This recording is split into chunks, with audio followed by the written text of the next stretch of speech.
Welcome back to the Core EM Podcast, core content for anyone, anywhere, and just in time. This is the official podcast of the NYU Bellevue EM Residency Program. I'm Anand Swaminathan. And I'm Andy Little.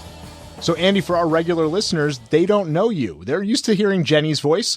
Your voice is a little bit different than hers, and they're going to be a little suspicious here. So tell me a little bit about yourself, Andy. Tell the listeners who you are and what you do.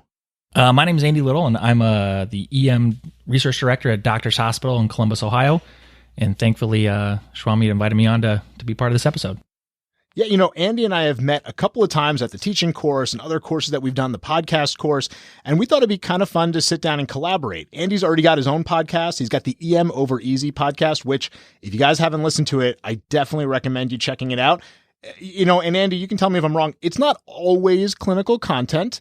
Nope. It's kind of some fun stuff. It's you and a couple of friends that you were residents together, and now you guys still work together. And I just listened to one of your episodes today, and it's a good time. I mean, it's clear that you guys are having fun doing this.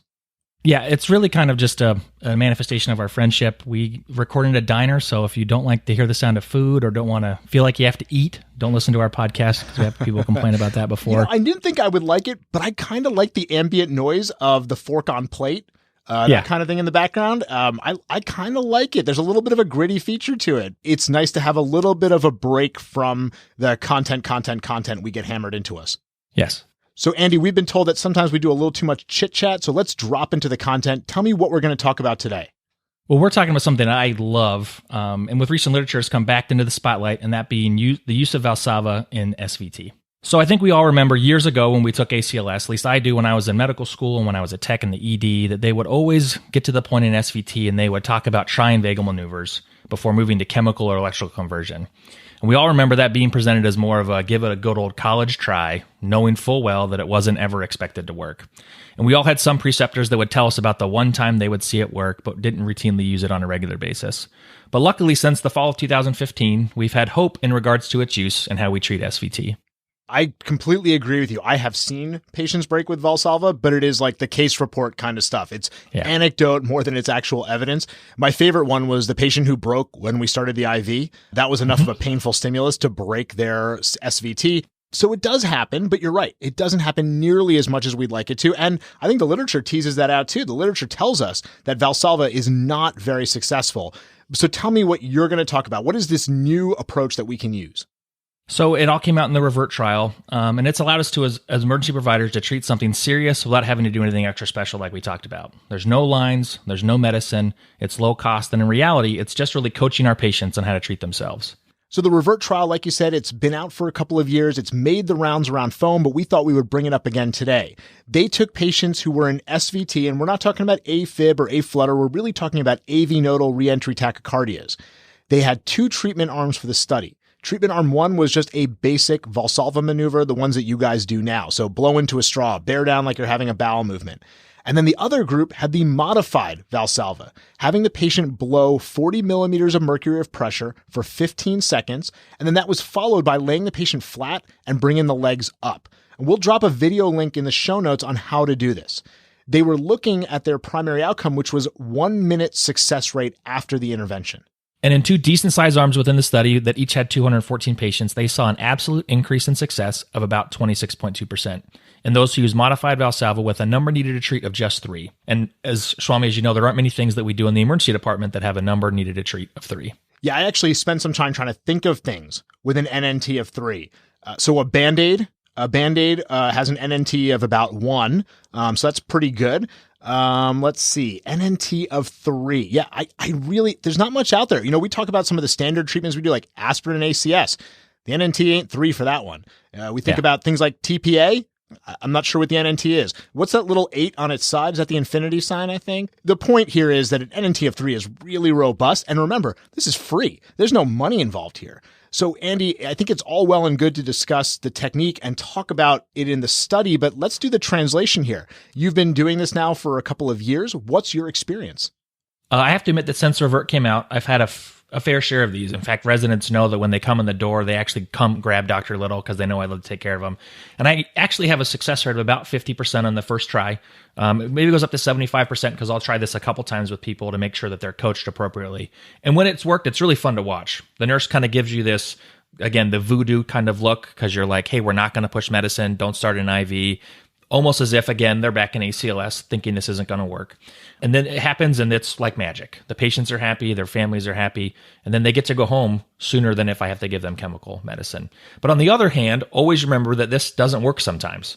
That's the other kind of side of this, is that residents get, at least I've seen that residents get really confident and know that, hey, this is going to work. But don't forget, still have to put them on the monitor. You want to have everything at the ready. So have your medicine out, make some orders, get things ready to start an IV when it doesn't work. My success rate hasn't been quite as high as yours. I'm about 1 out of 4.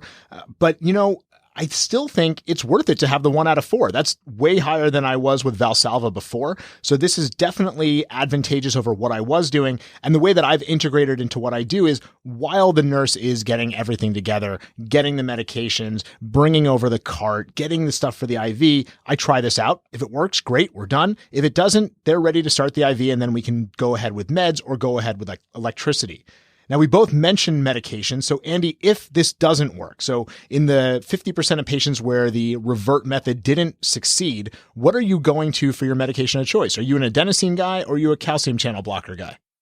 I have to admit, I'm a big fan of calcium channel blockers. They don't have the I'm just going to die sensation that patients complain of with the adenosine. I have to admit that I still do give adenosine because I want residents to gain confidence in the use of that medicine. But my first choice of medicine is the calcium channel blocker. I train almost solely with adenosine. We don't even have verapamil around, and it was not used in my department for conversion here. So adenosine's all I had experience with. But then I talked to these guys outside of the States, and they're like, you can use DILT instead of verapamil if you've got that. And they've all talked about having excellent success with it. So I've started to go over to it. And Andy, the time that I really started was when I've had a couple of patients that came in, they've had AV-NRT before, they've gotten adenosine before. And when I tell them, oh, you're back in this rhythm, we're going to give you a medication, it'll break it. They're like, it's not the adenosine medication, right? So they were already knowing what the response was, how they were going to feel, and they didn't want it. In fact, one of them told me, just do electricity instead, because that's what they did last time, and I don't want that drug. So they would rather be procedurally sedated and electrocuted than getting adenosine. And that to me was a signal that maybe I should be looking at something else. I have used diltiazem instead. I've had great success with it. There's always this thing in the back of our heads, oh, we're going to unmask the patient's underlying cardiomyopathy. We're going to put them in cardiogenic shock. But these are pretty rare events as well. So I think it's okay to go with the calcium channel blocker instead. And like I said, I've had pretty good success with it.